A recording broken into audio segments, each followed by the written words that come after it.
Hello! Panibagong araw na naman sa buhay namin ni Harry Pot. Itong araw na ito, medyo maulan.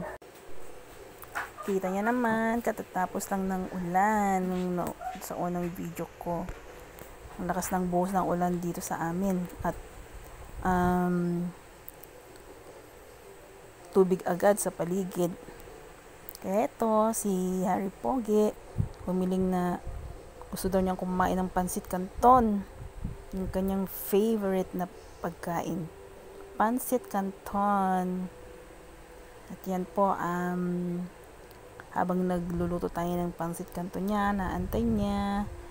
Yan yung ating mga leftover, mga ulamin. Siyempre, pag may mga tira-tira pang ulam, kailangan ulamin. Hindi yung luto ng luto kasi hindi po tayo buhay mayaman. Sakto lang ang pamumuhay po natin. At yan, habang niluluto ko yung pansit canton ni Pogi, kung ano-anong ginagawa na bini-video, pati mga candy at kung anik-anik dyan. Yan. Habang nag-aantay si Pogi, yan na naman. Video. Mahilig na rin po siyang mag-video kasi gusto niya kung minsan pag may kinakain na iba, sasabihin niya, "Ma, video nyo ako." Sasabihin niya ganun. Giging na rin siya, vlogger. At ayan po, kakain na siya. Hindi na yan makapaghintay pag luto na yan pansit canton niya. Gusto niya kakain na agad. Kasi nga po, sabi ko nga po, favorite niya yan.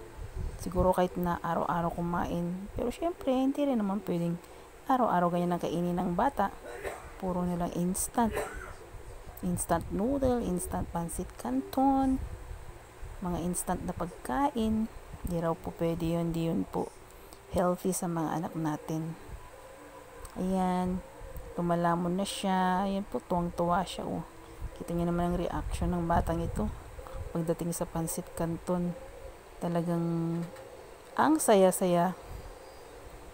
Yan po, ang ginagawa kasi namin kung minsan pag kumakain kami, walang ulam, po, inuulam na lang po namin yung pansit canton kasama ng kanin.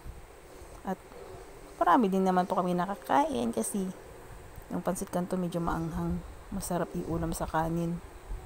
Chili mansi, gusto ni Harry yan. Kaya, yan. Enjoy sa pagkain yan. Hindi na nga ako binigyan ng batang yan. Siya na lang mag-isang kumain ng pansit canton kasi nga favorite niya. At ayan, habang kumakain, nagkikwentuhan. Tinatanong ko sa kanya kung gusto niyo ba bang magpagupit na. Dahil mahaba na ang buhok. Pinag-uusapan namin kung magpapagupit na ba siya dyan or ganyan na lang na mahaba ang hair. Sabi niya, comment daw kayo kung papagupit na siya o hindi pa. Syempre, pag mahaba na ang hair, kailangan nang magpagupit, di ba po? Yan, habang kumakain si Harry Potpot, kain din naman ako. Alam nga naman na siya lang ang lalamon at kakain. Pero sa akin, saging lang. Kasi yan kay Harry, early dinner na niya po. Kaya sinasabayan ko ng kain. Kasi naiinggit ako sa pansit canton niya. Kasi hindi siya nagbigay eh. Sinolo niya yung pansit canton. Kalain nyo ba? Siya lang kumain mag-isa nung extra big. O diba po, matakaw. Kaya bumibilog ang mukha.